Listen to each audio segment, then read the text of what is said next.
Sure. Okay, so namaste everyone. My name is Dr. Chef Kaviraj Khilani. I'm from Mumbai and I've been with the industry for almost over 25 years now. My journey started at a very young age to share something about myself, how I started, how I grew, and how this industry and the passion towards cooking has developed in my case over the years. And it's something that I really feel like sharing with all the young budding talents and students who want to make a career in this very, very aspiring industry.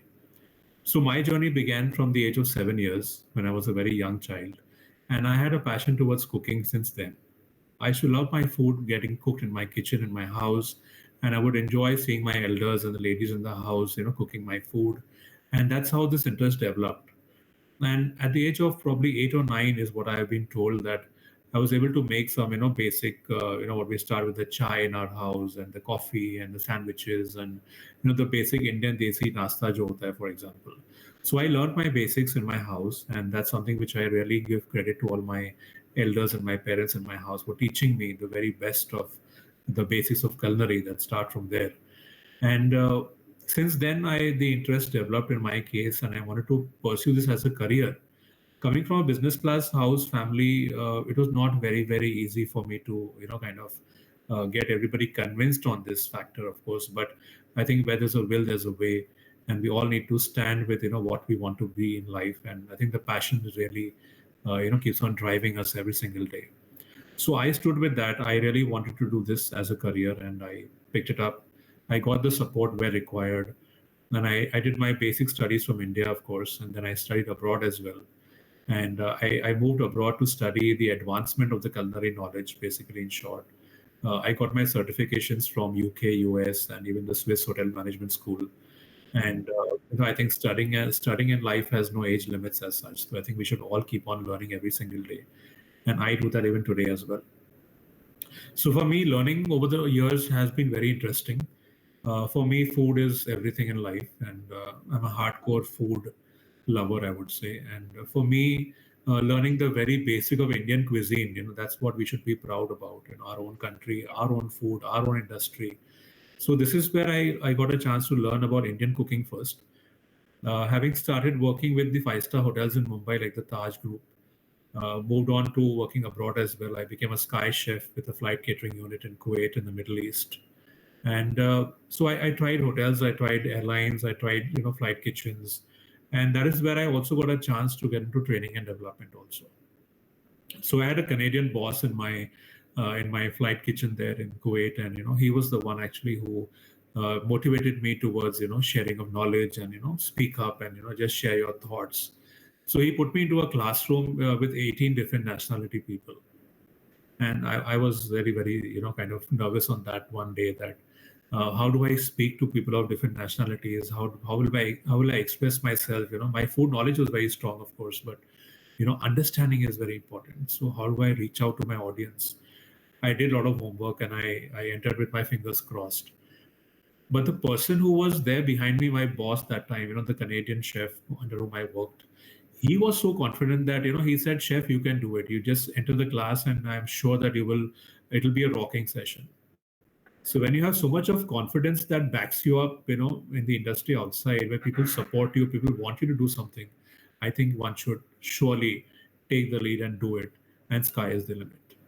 So I just did that. That was my first training session ever, and it happened to be like I was totally kind of lost in my session. I was talking about my food. I kept my language very simple, and I was trying to translate or trying to make my audience understand that what exactly I was saying through photographs and through videos, for example. And that one session I still can't forget. Everybody stood up at the end of the session and they were like, Chef, you rocked this session. And they told my boss that, can we have this session once every month? So that was one day that I cannot forget of in my life that 18 different nationality people, who stood up and who said that, who clapped for me, saying that, this was one of a kind of a session that we had. So it just started from there. And then there was no looking back. Then I only told my seniors in my company that time that when is my next training session happening, and I would like to share something more about Indian food. And I've always been a promoter of Indian cooking. I love Indian food. Butter chicken was my favorite as I was growing, but today it's dal khichdi. It has changed because I'm vegetarian now after the COVID pandemic. So one should change also with times, of course. So today I'm a pure vegetarian now, but I do cook everything. I do teach everything in my training labs and my training centers. So when we start something early in life, I think we kind of we master the art also over the years. And today there's a stage in my life where I can look at a dish. I can probably just kind of take it on a spoon and just even smell a dish and tell you that the salt is perfect or the dish is perfectly done. And I try it all the time in my life every day, and 99.9% I'm correct. People do agree with me that it was just what you said. But we know that salt actually has no aroma or no smell as such. But I think when we start early, as I said, this is something as a turning point in our life. And at times people told me that there's also a God gift, that sometimes we are born with something extra. So maybe that is a part of this game also, our profession. So yes, I do agree that perfection happens only with continuous dedication, commitment. It's not been an easy journey for me as well. I've seen the ups and downs. I've been there and done that. So I've been very very, I would say thankful. I have a lot of gratitude towards the Almighty that for always blessing me, supporting me, and making me do what I want to do. Because I come across a lot of people in the industry, in the open market outside, on social media, student community majorly connecting up, professionals connecting also, after years of experience. And they keep asking that, Chef, we want to do something different and, we need to speak to you. So, in my opinion, I think anybody who wants to, make a name for yourself, you will have to come out of your comfort zone. Because where the comfort ends, the challenge will start.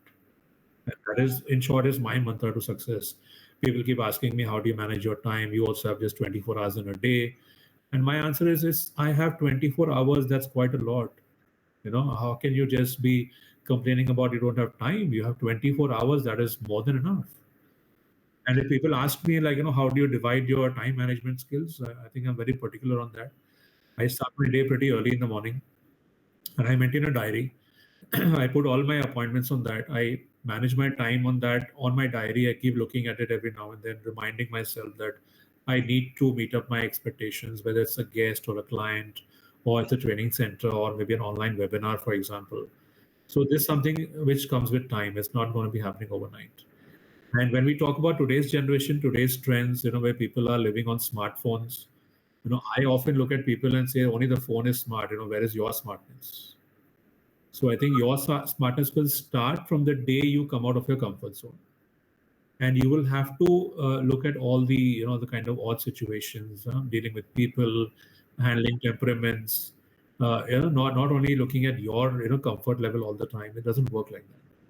So people keep looking at the social media and saying that okay, to become a celebrity chef, it's something might be like maybe like a cherry on the cake. The cherry also to sit on the cake has to be baked properly. That is very important to understand.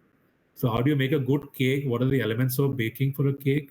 Whether it's a baked cake or a steam cake, one should know that what are the elements that go into that recipe to get the cherry to sit on top. This is something which I always keep sharing in my conversations. Indian cooking for me has been the priority over the years. And wherever I have worked also in abroad and wherever I even promote my own recipes and my own concepts, I always try to give Indian cuisine a desi tadka with a Videshi look on that. So for example, we talk about fusion cooking. So people keep saying that Indian खाने में जो taste होती है, for example, how do you kind of replicate that with something else? Can I make an Indian recipe in an international way also? I had a client during COVID times, and he told me that he wanted a recipe of dal khichdi, which is typically Indian comfort food, one of my favorite recipes. He told me he wants to start a restaurant with the dal khichdi concept somewhere in some part of Asia. So I said yes, we can do it, and he said I want to do only dal khichdi. So he asked me, Chef, how many can you do? I said as many as you want. So I gave him my plan, on paper, on email. I shared my concept with him. We discussed online, and I ended up doing like 31 different dal khichdi recipes. 31. That seems to be like a good menu card with 31 options of dal khichdi. And he said I have all kinds of international clients coming to my restaurant, so it has to be suiting all the palates. I said fine, big deal. If you know your basic desi khana properly, if you know how to put a tadka properly there, and you know what exactly the elements of flavors are, if you have your sensory evaluation working properly in your system, nothing is difficult, nothing is impossible. Just to share a couple of examples, I did like a Mexican dal khichdi also with them. I did a Spanish dal khichdi by using olive oil and olives in dal khichdi. Now, I did a Chinese dal khichdi also, with a touch of Szechuan chutney into it. And the guys, when they tried it on their restaurant, they sent me photos, sent me videos, and they were like, chef, your menus are rocking all over our place, and our clients are just kind of pouring in. So this is what a simple example I just shared. The dal khichdi can have 31 variations. And we don't even know, for example, most of us, when I talk to people, on various platforms, we don't even know the number of states that we have in India. People still make mistakes in that. And when we ask somebody, okay, tell me something, tell me a popular dish from your particular state, where you come from, even that knowledge sometimes is, a little skeptical with some people. They're like, okay, I know it, but I'm not very sure. So when we even interview even candidates for jobs in hotels, this is the first thing I would tell them that, first know your Desi Indian khana very well. You need to know that, what are the masalas in your masala box that we see every day. Let's not open a packet of, which says that isme sab kuch hai andar. We need to start learning from the basic, the masala box in our house, the dhania, the jeera, the haldi, the mirchi. That day I was talking to somebody, I said, do you know how many kinds of chilies do we have in India? So he said, I know only two. He said green and red. And the guy wants to apply for a five-star hotel for a job. And it just left me laughing, like, how can you say that you're an Indian specialty kind of candidate? How can you say only green and red? We have so many varieties of chilies all across the country. Right from the Degi Mirch to the Bori chilies, we have varieties of them. So this is something that I would like to advise to anybody getting into culinary programs, that know your basics very well first. And that will not happen in one day. There's a lot of self-study required here, a lot of research required here.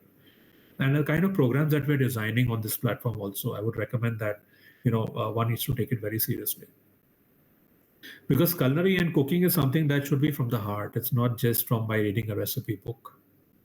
I see people looking at social media and, copying recipes from there. That's not the way. When I can imagine myself how I started, the way I started, it was a very different way.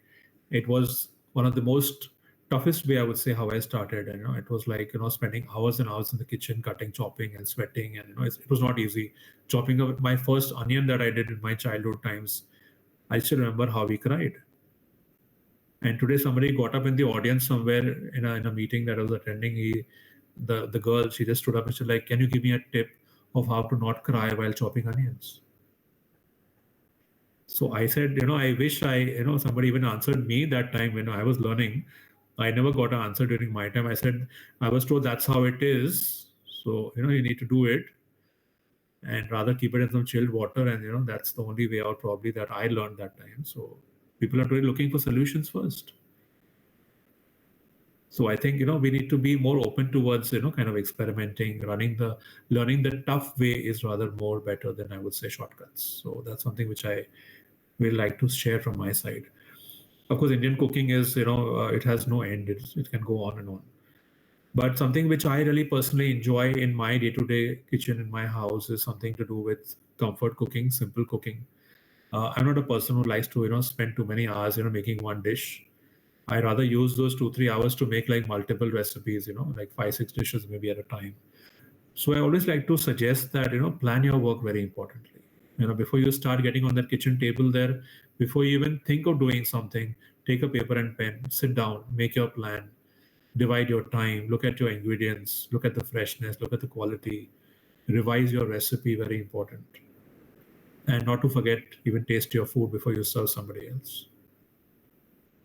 So that was a gist of what I wanted to share from my side. Of course, we do have a lot more to talk about. Yeah.